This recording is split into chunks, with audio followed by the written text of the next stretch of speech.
So I'm excited for the word for this morning. It's pretty simple, it's pretty short, but I think it applies I know it applies to every single one of us this morning. So the title, if you would like the title, is Someone Else Will Do That. Someone else will do that. So I have a story about a kid named Jesse. He went to Searcy off junior high. I knew him through some friends. I didn't know him very well, but he was a kid that had a really infectious smile. I played 1 year of Little League Baseball with Jesse when I was like 6, and he was like a cool guy. Like he was like, like his mom brought snacks, so he was cool. Like if your mom brings snacks, like you're the cool kid. But Jesse, I never really got to talk to him after that year of Pee Wee baseball. But one of my best friends growing up knew Jesse really well. They were in 7th grade, and Jesse was living his life. He didn't necessarily have Christian parents. He had parents that claimed Christ with their lips, but didn't necessarily live it out. Right? They weren't necessarily the best examples of who Jesus is. So as Jesse was growing up, our 7th grade year, Jesse had this crush on this girl, really big crush on this girl. And the thing about Jesse is he was a super nervous kid. He was maybe 80 pounds soaking wet, a little bitty kid, right? And he had built up the courage to him talking with one of my buddies. He had built up the courage to ask this girl out. He was like, I'm going to ask her out. And he goes up to her and he's like, hey, so-and-so, I really like you. I think we should go to the spring dance. And this girl says like, no. And broke Jesse's heart. Broke his heart.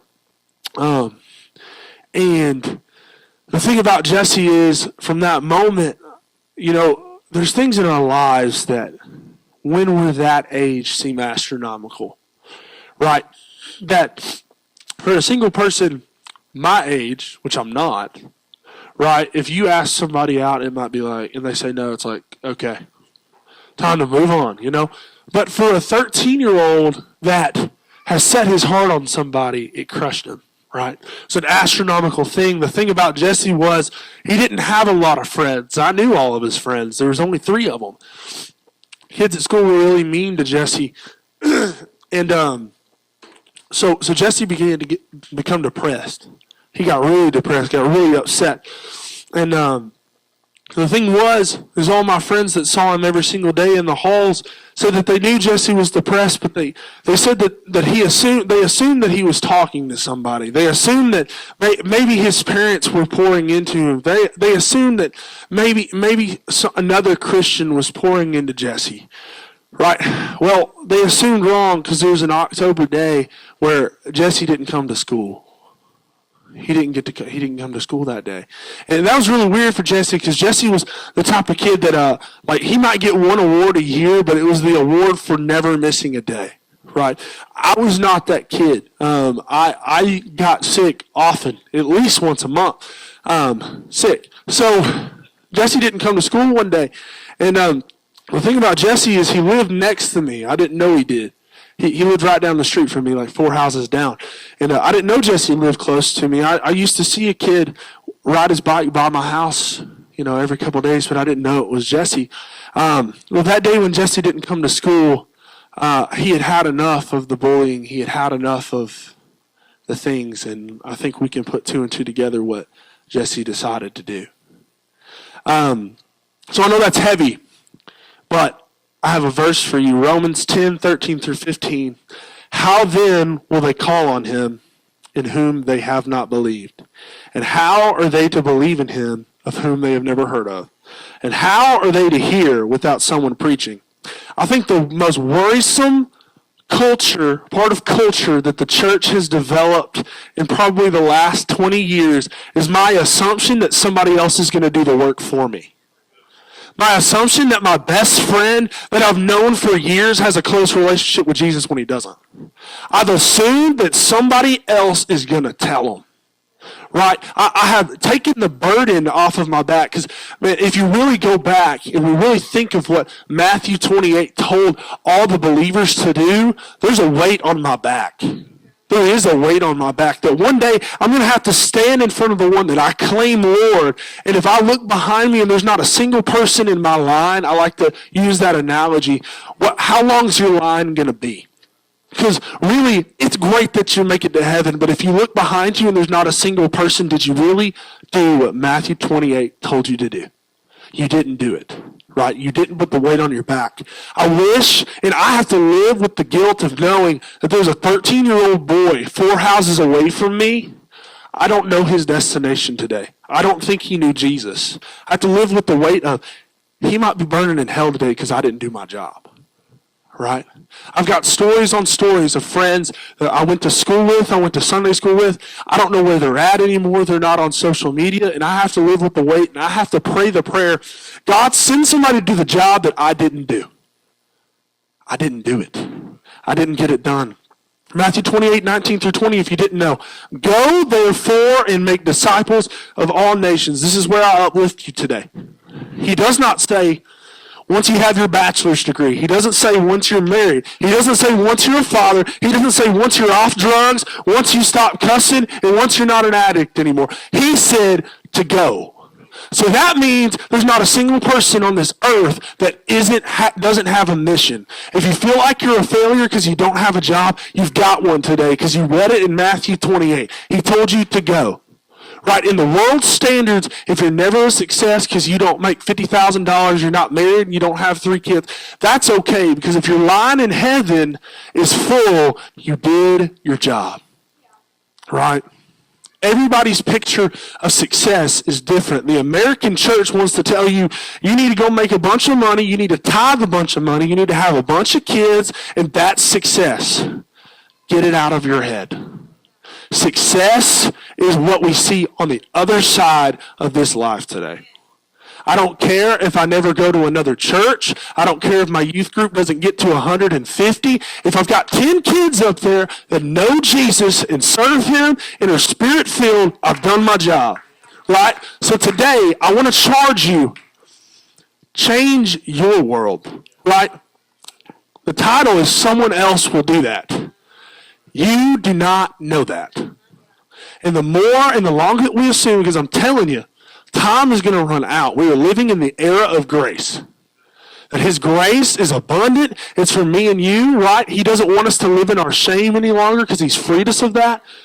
But the longer we wait and someone else will do that, time's going to run out. More people than not are going to go to hell. That's the harsh reality of the world we live in. I'm sorry, but that coworker that you know is not living right, I would rather have him cuss me out than him not know about Jesus. That really, we think of the worst case scenario in our mind. Well, maybe they're not going to be friends with me. That's okay. It is. And people are like, well, the gospel's offensive. You're right. It's black and white. You're in or out. And there's too many people that need to know that. There's too many people. I'm thankful that my dad, when I was a kid, he said, Seth, there's a God, and His name is Jesus. And if you don't believe in Him, you're going to go to hell. He was honest with me. I was 5 years old. I'm like, Daddy, what's hell? And he starts explaining it to me. And then at 5 years old, I said, I don't want to go to hell. I want to be in heaven where there's golden streets, where there's this or that, right? I want that. That same honest conversation is all He's asking you to have with everybody else. Right? I guarantee you, everybody in the room can raise their hand that somebody came and found them when they were in their worst shape. And they said, hey, there's this man named Jesus, and I was in the shape that you're in. And I gave that man a chance, and he changed my life. All Matthew 28 is saying is once you understand how good God is, don't keep it to yourself. You have to go, right? I know every Sunday I've heard this message. I'll be honest with you. This is I'm coming to my close. Can I get some music turned on? Can y'all turn me some music on? Cool. I'm kind of coming to the close of this, but I remember a lot of Sundays I hear the same message and I've preached the same message about, Matthew 28, we got to go. And I'm the same guy that's standing behind somebody in the gas station line to check out my energy drink. And I feel the Holy Spirit tell me to tell them about Jesus, and I don't. I don't know, man. He might look a little crazy, but I'm crazy too. His crazy looks different than my crazy. That's okay. I'll never forget. I was at National Fine Arts Convention in Columbus, Ohio. And I made up my mind. I said, Jesus, I'm going to be obedient this week. I'm going to live out Matthew 28:19 today. And I remember I got in an Uber. It was me, Hannah, and a girl named Addison that we took. We got in this Uber, and my Uber driver, he was from Uganda. His name was Muhammad. I'll never forget that. His name was Muhammad. Got in the car, and Muhammad was a real talkative guy. He wanted to talk. And I was like, man, I love talking to strangers. You know, we got a 30-minute drive. Why don't we just chop it up? I'm never going to see this guy again. We start chopping it up, and Muhammad tells me, well, I'm a Muslim. Well, okay, I got you, man. And I was like, man, he was like, well, what are you? And I was like, well, I'm a Christian youth pastor. And he went, oh. And I was like, yeah, I'm a Christian youth pastor. And he's like, are you going to try and indoctrinate me or something? I remember he said that, but he had this, what do you call it? When they talk different because they're from somewhere. He had this accent, man. I'm talking like if he was a pastor, I'd run into hell with a squirt gun. I mean, he'd just fire me up the way he talked. And he said, are you going to indoctrinate me with Jesus? I said, no, man. But can I tell you about it? I'll just tell you. He's like, man, I don't know. And I was like, why don't I just tell you a little bit? If you want me to stop, I'll stop. And I start telling him about the gospel. And he's like, Seth, I've never heard that. What you just said, I've never heard that. What do you mean Jesus died for me? And I said, well, 2,000 years ago on a cross on Golgotha's hill, he had to carry a cross up a hill for you. His bones were showing and his muscles were showing because his back was whipped. He carried a cross that was 315 pounds up a hill, and they put it in the ground. They nailed him to it, and they let him sit up there till he died. And it was for you, Muhammad. It was for you. And he said, yeah, go ahead. Praise the Lord. He said, I've never heard, everybody that tells me about Christianity tells me that this Jesus guy just wants me to stay in a box. I said, really, the real answer is when you know Jesus, he gets you out of the box of your mind and he changes you. And I remember Muhammad sitting there and a tear rolling down his face. And he said, I don't know who he is, but whatever you've got, I want it. And I remember that day, I said, can I pray for you? And we sat there and prayed, and I downloaded the Bible app on his phone. I said, Muhammad, if you read that book every day and you believe what I just told you, I'm going to see you again. And tears streaming down his face, we got to our destination. And Muhammad said, I never thought a Christian would be that nice. I never thought a Christian would be that nice. You can't assume somebody else is going to do the work for you.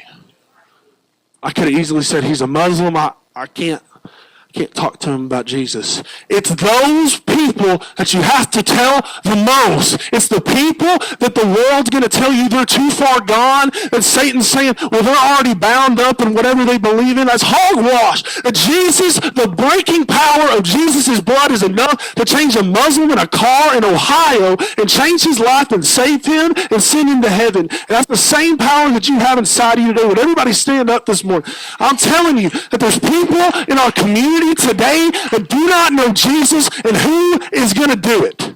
Are you going to do it?